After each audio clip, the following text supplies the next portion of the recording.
All right, I don't know what time it is on your clock, but I know what I'm getting ready for. It is time for the Professional CISO podcast with David Malicoat.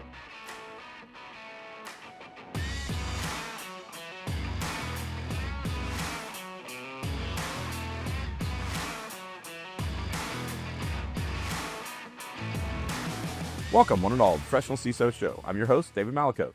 This show is an exploration of the topics necessary to transform the role of CISO into that of a professional. All right, gang. First, I just want to get off the blocks here. I want you to like, follow, share. It's the best way to make sure this content keeps coming to you. Hit that follow button on Apple and Spotify. Subscribe on YouTube. Maybe even hit that little bell to let you know when those new episodes come out. Follow us on LinkedIn. Lots of great short content there and interaction with myself and others.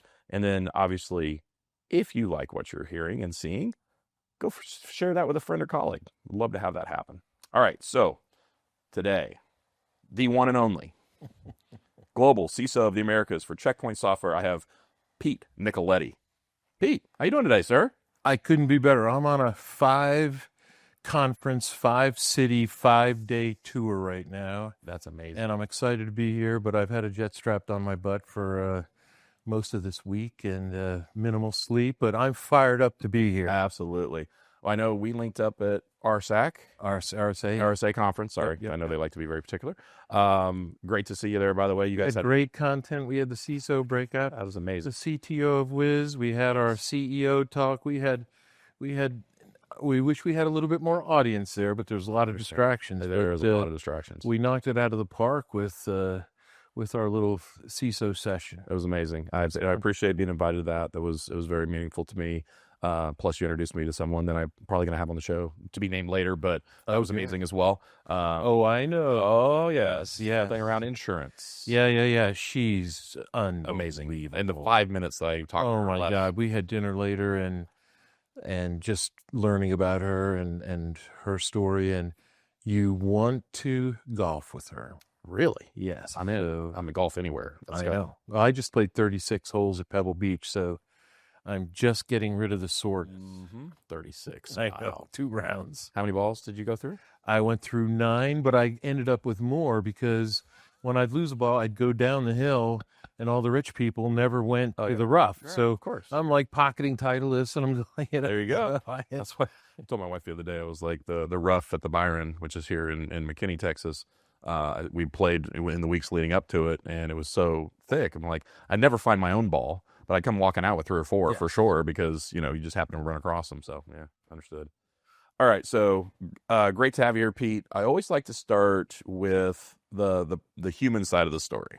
And so, in this case, kind of the 1 to 2 minute history, but I always like to start with when did you, or when did it find you, find technology and or cybersecurity, single-digit age, double-digit age? Talk about that.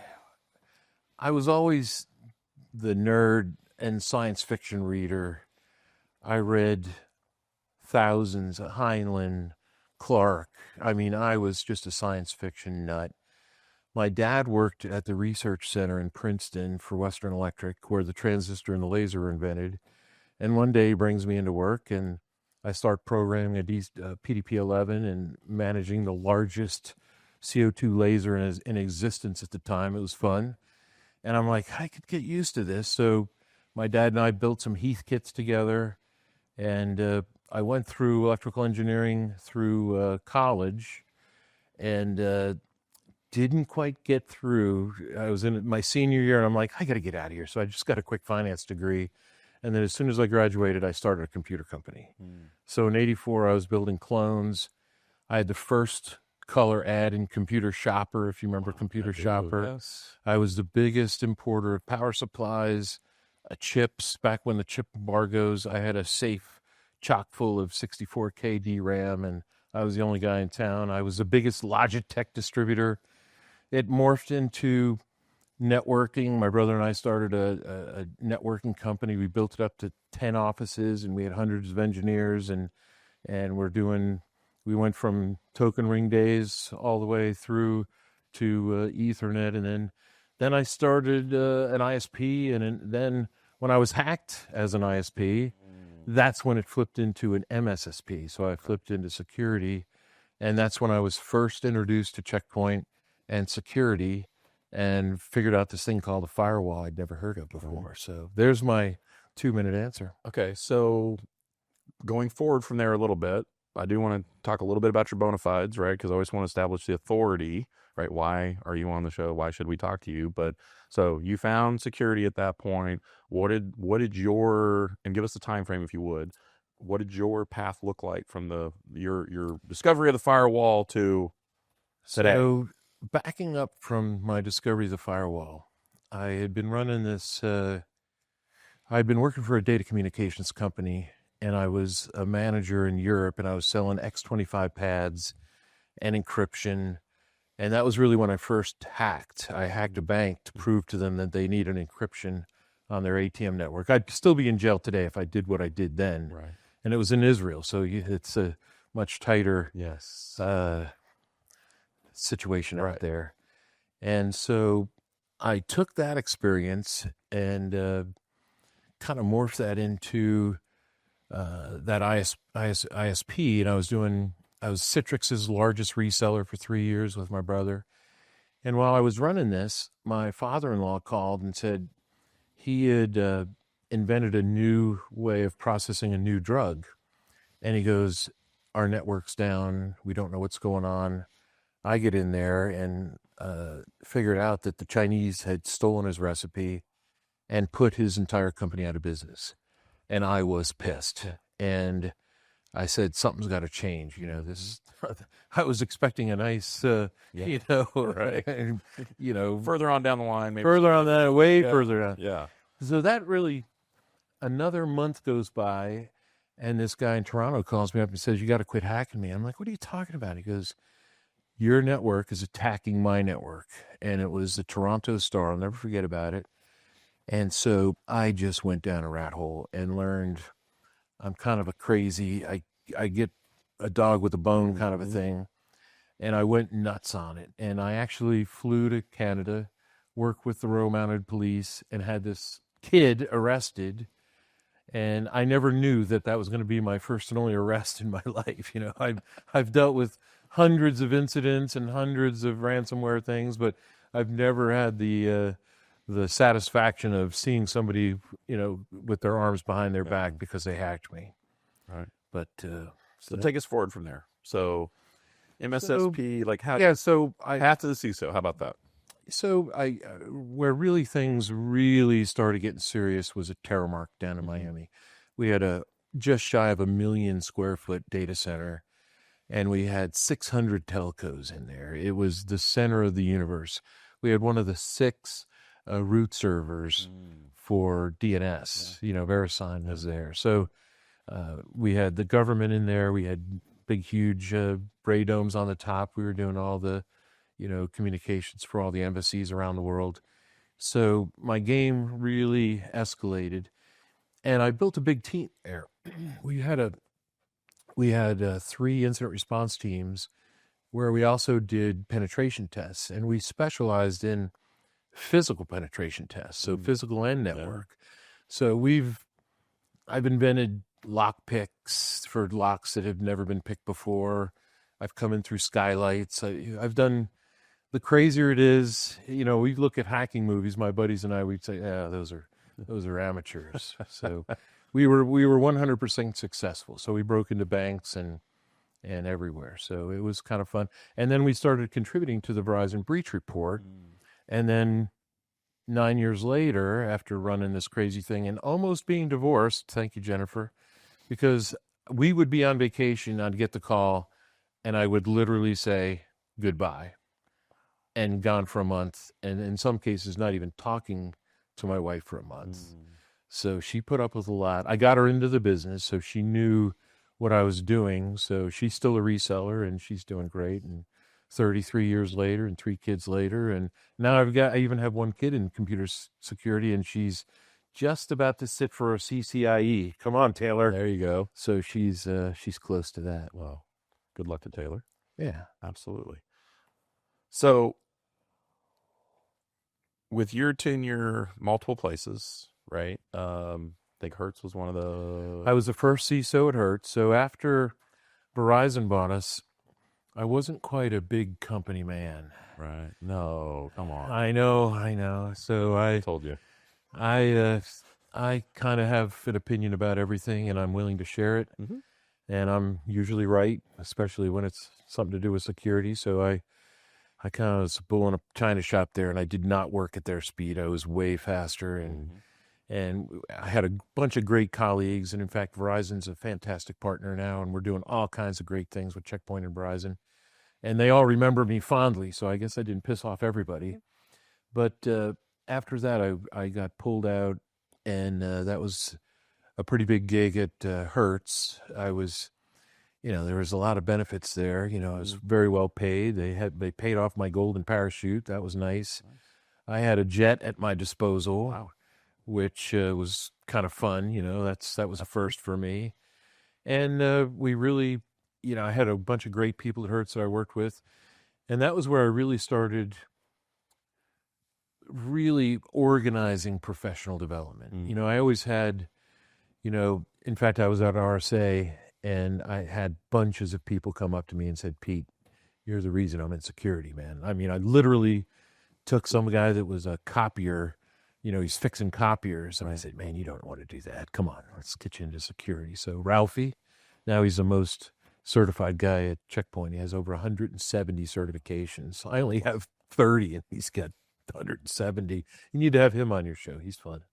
Sounds fun. He knows the competition better than anyone. So, so I built that program, and I really was super excited about developing people. And I'm really kind of a people person. It's a goofy thing to say, but security people are not normally that Typically, way. no. They're usually the jolt cola and slip the pizza under the door, and there's a reason for that kind of a vibe. So I think that was really one of my benefits, and I'm one of those people that is a translator. With security concepts, and you're trying to sell a security program to the board and to other people and to other executives, you can't use the TLAs that we use. We and that's a problem. So I was the guy that could explain things in small words and short sentences to people that needed it, and also deal with the most complex stuff that we had to deal with. So I was that guy, and there was a couple things that I did that nobody had ever seen before. The classic security versus networking team. I got, when your outage costs $19,000 a second, and you have people shouting at each other, within a month, I said, no, we're not doing this anymore. We're going to be cross-training. The security team is going to work in the networking team. The networking team is going to work in the security team. You're going to see what the problems are and issues are and how to work together. And that changed everything. So they were like, oh, that's what you got to do. That's what a trouble ticket looks like. Okay, that's why I need all the ports. And so we figured all that stuff out. And, we developed, I've got a couple people. I think I'm up to 8 CISOs. Very nice. So I'm kind of proud of that. I've got shout out to Clint. You're my man. He's running a bank. I just saw the field CISO. He's at Sentinel One. I've got a couple banks. Apparently, that's the financial. I raised a bunch of financial people. Auditors. I always thought auditors can't really do that much, but they got into auditing. Well, I think the other side too is that typically in our realm, financial is the most regulated, the most stringent, the most. So it's that kind federal. And federal. So you're in the top of the game at that point, right? Yeah. So not a surprise, honestly. Well, and that's where I went from there is to a really cool boutique SAP hosting company called VirtuStream. And that's where I took my second cloud through FedRAMP. And that's when we really had some crazy customers because we had the first cloud that was FedRAMP. So we had all these huge customers from the White House to the FBI to the Commerce Department, in these huge SAP environment. Yeah. And that's when I really started getting into encryption and looking at the encryption tax. And I, as CISO, you always assume breach. Right. And the final moat that you have to protect your data is encryption. And it's surprising how few people really truly encrypt their data at rest, in motion. And now it's even more important with all the supply chain risks that we're seeing. The supply chain risks are going crazy. And I keep saying, if your data was encrypted, it doesn't matter if you're poor, your dumb supply chain company gets hacked. So I really worked hard with Intel, and we actually got a couple patents and some NIST guidance, and that I contributed to. So those were exciting times. And then I went to the dark side. I went to DARPA. Went to DARPA. Yeah. Go ahead. Bring it. Yeah. So, working with all those agencies, there's a reason why the government has been hacked so many times. Okay. And you and I's records were both stolen during the Office of Personnel Management. So my top secret clearance, all that is owned by China, Absolutely. owned by Chinese, and I'm not too happy about that. I'd like to see some kinetic response at some point. Man. That's probably the thing that bothers me most about the government, is how many times they have been hacked, and still recently, it's still happening. I mean, with Salt Typhoon, and I mean the crazy things that still are going on with, we've seen Microsoft being hacked. But anyway, back to VirtuStream, great company. Then flipped into they were bought. I helped negotiate the purchase into VMware. So before Broadcom got them, so that was fun. That was my second big. There's a reason why I have 5 houses, and one on the beach and one in the mountains. Security's been very good to me. I've earned it though, and I've lost. I was $1 million in debt one time, so I've lost a lot of money in security too. So, but the DARPA thing was really neat. It was, we had a great team of data scientists, and it's kind of funny looking back on it. Its failure was not that it couldn't find things, because it looked at logs, it looked at pictures, it looked at all kinds of stuff, and we were the first company to ever find vulnerabilities in liquefied petroleum gas transfer ships that came in through the cameras. So they actually took these ships offline because of what we found, because the OT, the IoT devices were compromised, and the OT network was not segmented. So the Chinese own these ships. Yeah. They could have flipped valves on. These things are floating nuclear bombs. Absolutely. They're not allowed in ports. Right. So they were taken out of service, and because of that, that's why the U.S. government said no more Chinese cameras on any of the bases, because of that vulnerability. So I cost the government taxpayers probably a couple $100 million in buying new cameras, but it's a lot more secure now because of that finding. So, and here's the tie-in. We're seeing, it was only previous November that ChatGPT's interface came out, that democratized the access to an AI engine. That was the holdup with our product. You had to be a data scientist to run it. It didn't have the interface, so it was before its time. But now we're seeing, the fastest evolving, the fastest uptick technology in the history of the human race, faster than email, faster than radio, faster than TV, faster than the internet, faster than cloud. It's crazy how we have, so many users on it and doing so many things, but so many risks. So the developments in artificial intelligence have left CISOs with a choice: block it outright or rely on the human to do the right thing through a written policy. No more. It's time to get to know Magic Mirror Security. Magic Mirror deploys a small language model into the browser closest to the user, where it classifies, anonymizes, and protects data in real time. That's right, you can allow your user base to fully utilize commercially available AI models while maintaining your data security posture. Stop being the Department of No when it comes to public AI models. Unleash your workforce to perform their best, knowing company data stays safe. Visit us at magicmirrorsecurity.com/THPC to find out more and to book a demo. Magic Mirror Security. The magic happens when security is invisible. We're going to get to AI deeper. Good. I want to touch real quick on premise of the show, right? What got us here won't get us there. right? We have to move in a direction. According to Pete Nicoletti, what is that direction for CISOs? Where do we need to develop ourselves to? What should the role look like in 5 years? In a couple different ways. Traditionally, the CISO has been one notch below where it should be, in my opinion. Typically reporting in through a CIO, in some cases reporting up through legal. And it's kind of rare that you're not at the kid desk, but you're at the adult desk.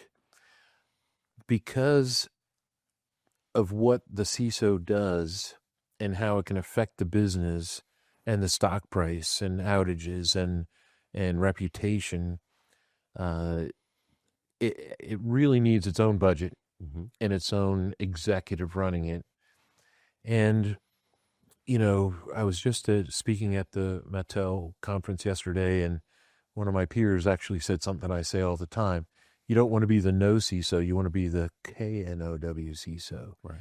And actually integrate with the business, accelerate the business, lubricate the business. Don't be that security guy that says, no, we can't do it that way. Be the guy that says, hell yeah, we're doing it that way, and we're going to figure out how to secure it. Right. Because we need to, remain competitive. We need to have a competitive advantage. And that was one of the things I did at Hertz when I first showed up there. They had never ranked their security against our peers.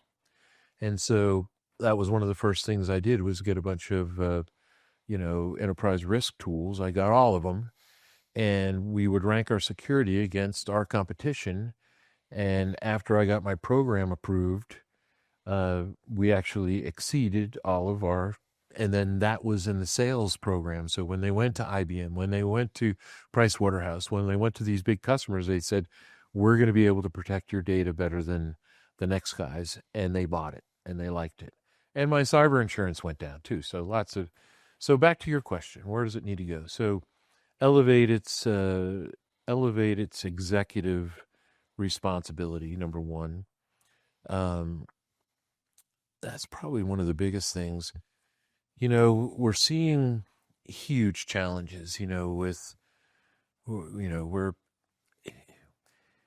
we need to get away from, first off, we're losing the battle. If you look at the Verizon Breach report and the trends and the Checkpoint research reports, the trends are still going the wrong way. Right. So what are we going to have to do to fix that? We're going to have to, not look at security as an expense.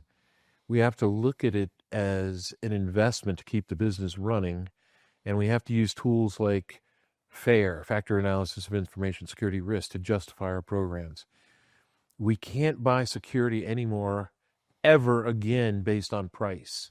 That should be the last thing people look at. They have to look at efficacy. They have to look at how it works in their program. They have to do proof of values to make sure it integrates into their cybersecurity mesh strategy. And, I kind of mocked Gartner when they came out with that years ago.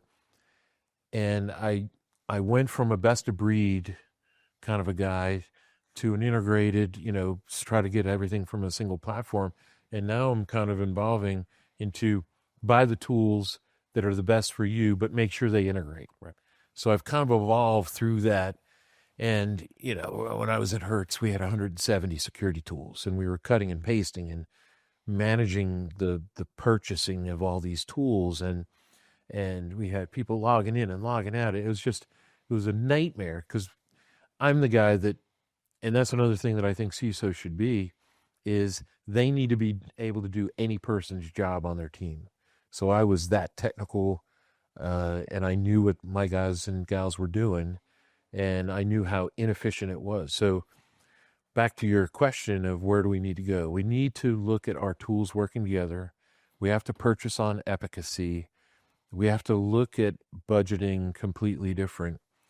One of the things I've done, because I've had to present to the board, with whatever company it is, many, many times to justify the security program.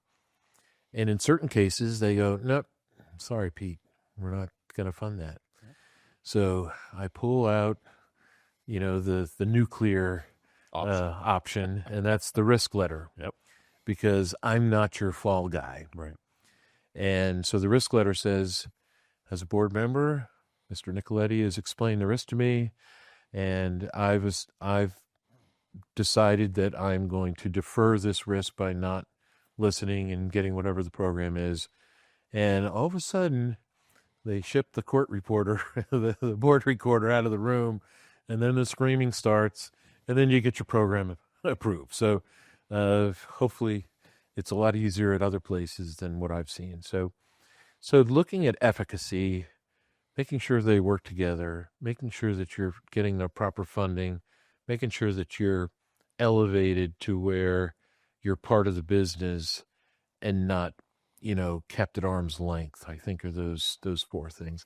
And also develop people, because you can buy the best tools in the world, but if you don't have people that are really into it, that want to be a security professional, that want to get certified, that want to build on their knowledge, those are the other things that are super important to me is that development. So let's talk about that for a second as far as the development of people. Again, I think it's very similar. What got us here won't get us there. So what do you see in that trend for developing the next generation, and what is the leader's responsibility at this point? I think it starts at least back in high school. So I'm a Rotarian, and my Rotary that I'm a member of down in the Keys, we fund the robotics club and we fund STEM stuff. And even though a lot of high schools are focused on athletics, that really troubles me. Yeah. That because how many athletes really get to where that's their paying job? No. So I would love to see Nerd Olympics celebrated with cheerleaders and a stadium full of screaming people as much as we see football, right? Because there's a lot more people that are going to be a lot more successful in doing STEM things than there are. So, I go into high schools as often as I can, and I talk about crazy risks that these high schools are doing with social media and oversharing and all the artificial intelligence tools.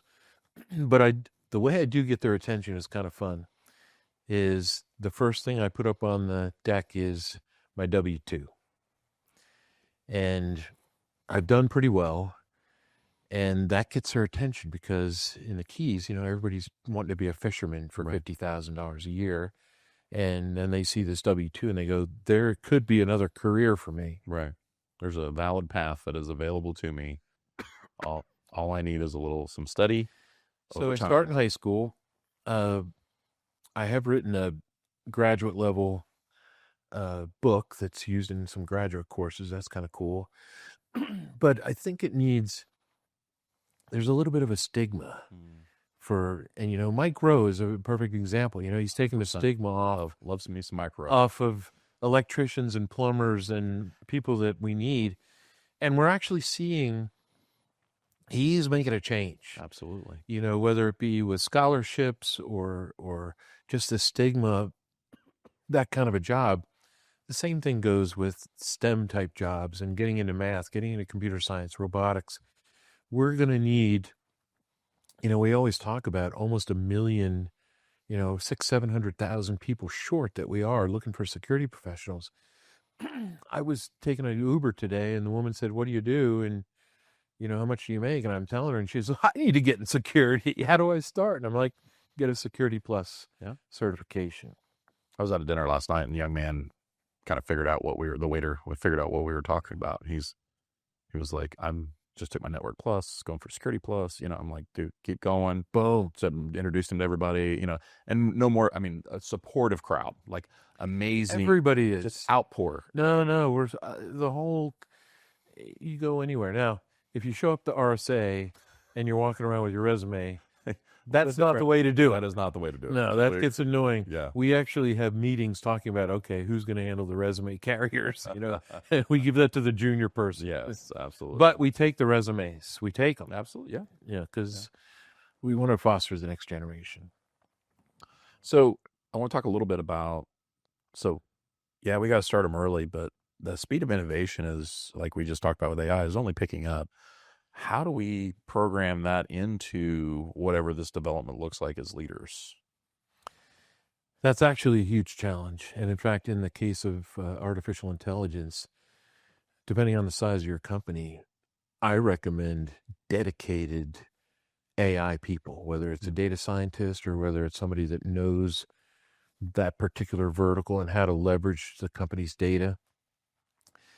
I have to read 2 or 3 hours a day to stay up on things. Some people can't do that. Right. The change and the pace is unbelievable. A new tool is being announced every week. There's all kinds of companies buying other companies that and launching new products. The development is really off the hook, but it's cool. Right. Who wants a boring, industry that it's been that way for the last 100 years? So I'd much rather have innovation, and innovation's opportunity. Right. And then opportunity is also with your company, how to leverage that for a competitive advantage. So looking at projects that have potential for high ROI, and then as a security professional, looking at how do I protect my companies from the risk of those kind of things. So I say embrace it. Now, I'm thinking of retirement, and as soon as I retired, I'm unplugging because, I've watched too many Schwarzenegger movies, and I know, but I'm still polite to my Siri and Alexa. I'm that guy that says thank you because they're keeping track of us. It's funny you say that. I saw a report the other day. I think it was from the gentleman that's over ChatGPT or OpenAI. How many millions of dollars it costs to say thank you? Yes, or please. Yes, it's awesome. That's amazing.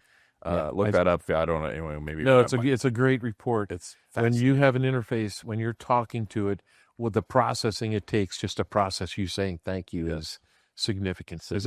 We're humans. We're polite. Of course. I did it for a long time, and then I'm like, no, don't even do it anymore. So let's talk about AI, right? So let's move into that.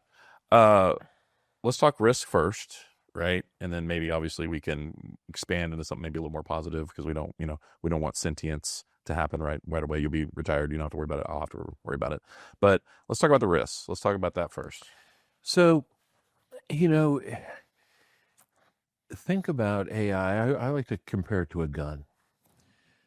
A gun could be a risky criminal's tool or essential for me, like when I go hunting. Right. So a wide range of use cases for a gun. The same thing goes with AI. If you're looking to, improve your marketing, improve your messaging, improve your writing, improve your documentation, have your cyber insurance analyzed to see what it's missing, look at contracts, write contracts. Mm-hmm. The one thing I like about AI is the number one white collar group that gets eliminated first is lawyers. So I'm okay with that.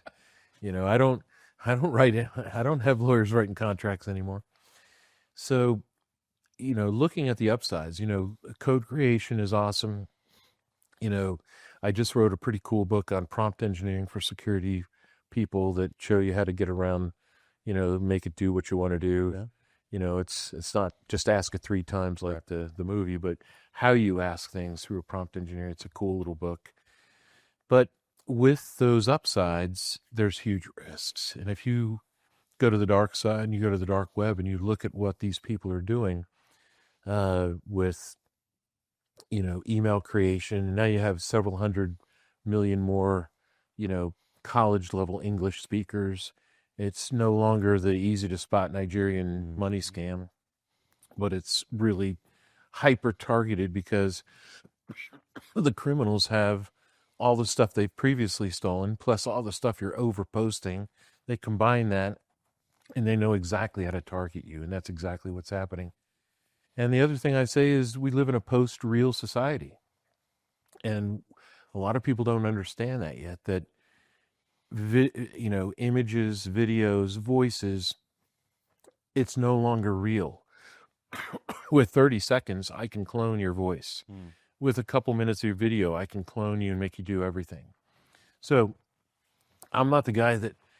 Now, I like to talk about the risks, but, as a security professional, I like to talk about what is a countermeasure. So how do you battle that? For example, it was just a year ago, the $24 million Hollywood Square Zoom call. Yep. 8 out of the 9 people were fake. And as a security professional, you got to give it to them. So back to the countermeasures for things like this Zoom call. So there are several things. You think about it, it's a kissing cousin to back business email compromise. If somebody asks you to do something, there should be some controls in there that validate that through an out-of-band secondary thing. So, your CEO sends you an email saying, hey, I want 500 Amazon gift cards. You're going to call him on the cell phone and say, hey, Jimmy, you really want 5? What are you talking about? So have that type of validation. Last year, we saw 70 fake kidnapping calls where the screaming kid called grandma, and grandma, you need $5,000 right now to get the kid out. So we saw, huge losses with that because of, clones. So how do you fight that? Back to the out-of-band validation, you do things like the same thing when you get an external email. An external Zoom license call should have that banner. So a checkpoint email, we're the first people to have the external Zoom license used. Be cautious. Turn your spider senses up. The next thing is there isn't an AI tool out there yet that is filming the back of your head. So one of the things that we do on calls now is turn around and show the back of your head, because all the AI tools are basically doing just your head, or say, reach behind your back and pull a book off the shelf. Right. We've seen North Korea try to, get hired. They want the money, they want the insider track. So how do you battle these, interviews that have experts? They'll have 6 people giving the answers to somebody. So things like government issued ID right to the camera, corporate issued ID, help desk calls. We saw Caesars and other people taken down by, help desk means help. Right. It doesn't mean I'm going to validate your identity. So at Checkpoint, we're doing things like, for highly privileged users, we'll Zoom call that person's manager and validate them, and have them on the call saying, oh yeah, that's Susie or that's Jimmy during the call. So when we're seeing things like, that's a side thing, multi-factor authentication fatigue. So you have to be able to battle that. So back to the AI risk. So,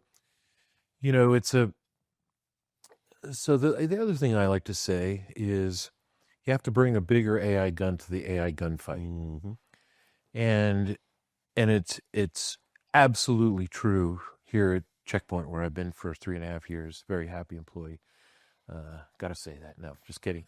I am very happy. We're the world's happiest employer for security. It's fun. And happy employees make happy customers is what I like to say. But back to the AI for the gunfight. The criminals are using AI, and they're using it, and they don't give a crap about laws. They don't care about a watermark. They don't care about guardrails. They don't care how it's money motivated. So unless you have AI tools that work faster, smarter, better than the criminals' tools, even though it's asymmetric warfare, and the difference being that we can share information amongst us defenders better than the hackers are sharing. They typically have problem sharing. They're usually working in a smaller group. The difference is that asymmetric needs to be enhanced by information sharing, risk sharing, threat sharing, and leveraging AI. And the thing that I like to see is not only leveraging AI, but to determine what the threat is and come up with a countermeasure, but how fast do you get that countermeasure deployed? And that's one of the great things about Checkpoint is we're the fastest. 2 or 3 seconds later, after seeing the initial threat, we've got our entire environment updated from Threat Cloud. So when we see a new domain come up that is copying a bank, in seconds, we're blocking that domain. When we see a new zero-day code, we're having a countermeasure, even before it's a CVE. So leveraging AI to fight AI is where that's going to be. And Now we're seeing it in the battlefield. We've seen the Ukraine and Russia. We've got robots battling robots now. And then Monday we saw that China just had some brain stem cells put in there. They built the first cyborg. So, and we only are seeing 1% of what the military is doing. So, Absolutely. So there's a lot of other things that we can't talk about and we don't even see. But for the commercial side of things, it's you got to fight. You got to use AI safely, and you have to use AI to battle AI. And when I say use AI safely, think about corporation as risk. I mean, we had the Samsung events where we had huge DLP failures. We're seeing companies leverage AI where they're training somebody's LLM and the competitors getting the benefits of that. So how do you use it safely? So, for example, Checkpoint just released the coolest, newest product where it's like DLP on steroids for AI usage. It sees who's using it, how they're using it, what risk it is. Like, for example, 85% of Checkpoint uses AI tools because we have to. Right. But when I use an AI tool to write a love poem to my wife, which I did, and because I've been married for 33 years, so I write this love poem. I do 5 iterations, and after the 5th one, I'm like, ooh, this is good. This is good. So I read it to her at night, and she starts crying because it's just nailing it. But my wife's very smart. So 30 seconds into it, she's like, ChatGPT wrote that. So I got busted. But that's an example of a low-risk employee usage. The minute that you start talking about a merger that's coming up and what your PR should be, this DLP tool should be smart enough to say, you can't use that open source tool. Legal has gone through the EULA, Right. which nobody reads EULAs, right? Of course not. That's dedicated for us, or it's our own with our data and we're building it up, and the risk is a lot less. So use this tool. So making sure the employees use, and I want to accelerate use. Companies to remain competitive, they have to use it. And if you're not embracing it, and in fact, back to the development question, as an employee, you have to know how to use AI tools. Agreed. And if you don't, you're going to be falling behind in your career. All right. Well, it is time for 10 questions All right. with Pete Nicoletti. Pete, what is your favorite word? What, curse word? Nope, just word. It can be a curse word. Don't get me wrong. I say shnikes a lot when I'm startled with 90s something. comedy. Shnikes, I yeah. Yes. What's your least favorite word? No. Or I can't do that. That's not surprising to me. What area of your work do you find most interesting? I love working with people face to face. I love, Brad, who's sitting in the back of the room here. We just had a lunch meeting with a CISO, and it's fun having as much experience as I have and be able to say, you want to look at it this way instead of that way because I've done it that way, So I love the one-on-one at this point. And really influencing people's programs to get better. What area of your work is the most challenging for you?